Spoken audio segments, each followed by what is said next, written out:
Hi friends, welcome to Kala kitchen. இன்றைக்கி நம்ம சேனலில் பார்க்க போகிற ரெசிபி குடமிளகாய் பட்டாணி எல்லாம் போட்டு சூப்பரான ரெஸ்டாரண்ட் ஸ்டைலில் ஒரு கிரேவி தான் பண்ண போகிறோம். இது சப்பாத்தி, பூரி, தோசை, இட்லி, புலாவ் எல்லாத்துக்குமே அட்டகாசமான ரெசிபியாக இருக்கும். கண்டிப்பாக ட்ரை பண்ணி பாருங்கள். அதுக்கு முன்னாடி நம்ம சேனலை சப்ஸ்கிரைப் பண்ணணும்னா சப்ஸ்கிரைப் பண்ணிவிட்டு பக்கத்தில் இருக்கிற பெல் ஐக்கானையும் கிளிக் பண்ணிக்கோங்க.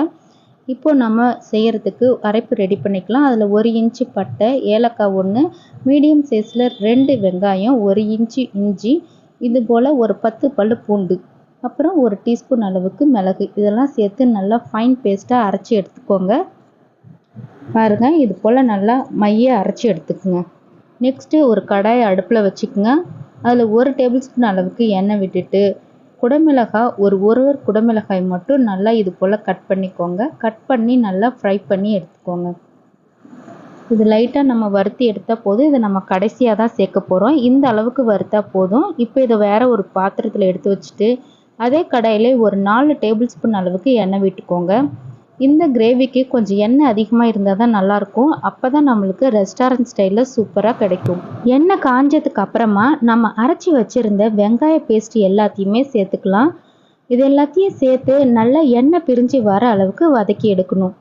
இதை நம்ம வதக்கும் போது ஹை ஃப்ளேமில் வைக்காமல் மீடியம் இல்லைன்னா லோ ஃப்ளேமில் வச்சு வதக்கி எடுக்கும்போது இந்த எண்ணெய் பேஸ்ட்டு பிரிஞ்சு வரும்போது நல்ல ஒரு வாசனையும் மணமாக இருக்கும். பாருங்கள், இப்போ எண்ணெய் பிரிஞ்சு வந்துடுச்சு. இப்போ இதில் நான் தக்காளி பேஸ்ட் ஆட் பண்ணிக்கிறேன். நான் சின்னதாக 3 தக்காளி சேர்த்துருக்கேன். நீங்கள் மீடியம் சைஸில் எடுத்துருக்கிறீங்கன்னா 2 தக்காளி அளவுக்கு சேர்த்துக்கோங்க, போதுமானதாக இருக்கும். இதுவும் சேர்ந்து நல்லா எண்ணெய் பிரிஞ்சு வரணும், அந்த அளவுக்கு வதக்கணும். இப்போது எண்ணெய் பிரிஞ்சு வந்துடுச்சு. இப்போ இதில் நான் தயிர் ஒரு 4 டேபிள் ஸ்பூன் அளவுக்கு தயிர் எடுத்து நல்லா பீட் பண்ணி வச்சுருக்கேன். இப்போ அதையும் சேர்த்துக்கலாம்.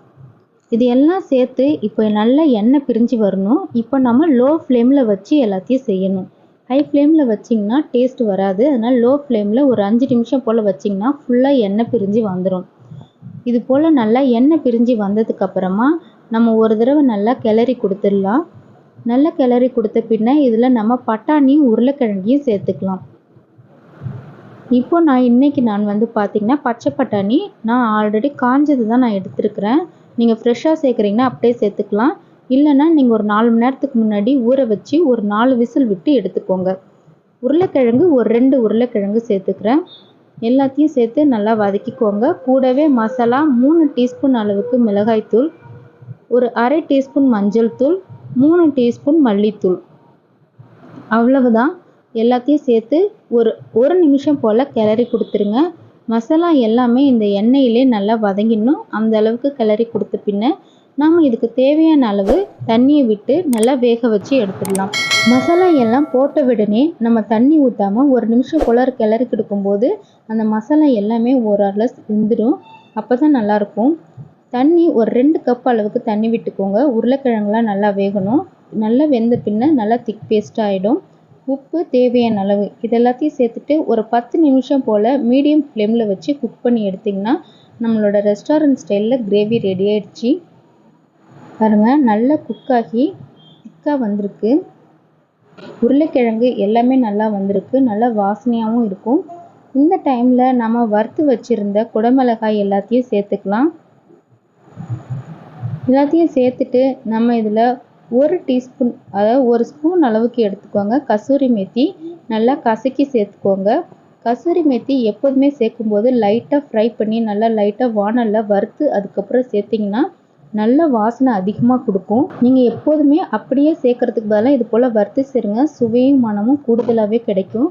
இப்போது நம்மளோட ரெஸ்டாரண்ட் ஸ்டைலு கேப்சிகம் பன்னீர் மட்டர் கிரேவி ரெடி ஆகிடுச்சு. நீங்களும் இது போல் உங்கள் வீட்டில் ட்ரை பண்ணி பாருங்கள். இட்லி, தோசை, பூரி, சப்பாத்தி, புலாவ் எல்லாத்துக்குமே அட்டகாசமான ரெசிபியாக இருக்கும். கண்டிப்பாக ட்ரை பண்ணுங்கள். ட்ரை பண்ணி பார்த்துட்டு எப்படி இருக்குன்னு கமெண்ட் செக்ஷனில் சொல்லுங்கள். நான் நெக்ஸ்ட்டு வேறு வீடியோவில் வேறு ஒரு ரெசிபியோட மீட் பண்ணுறேன். இந்த ரெசிபி உங்களுக்கும் பிடிச்சதுன்னா ஃப்ரெண்ட்ஸ், ஃபேமிலிஸ்க்கு எல்லாம் ஷேர் பண்ணுங்கள். மறக்காமல் நம்ம சேனலை சப்ஸ்கிரைப் பண்ணுங்கள்.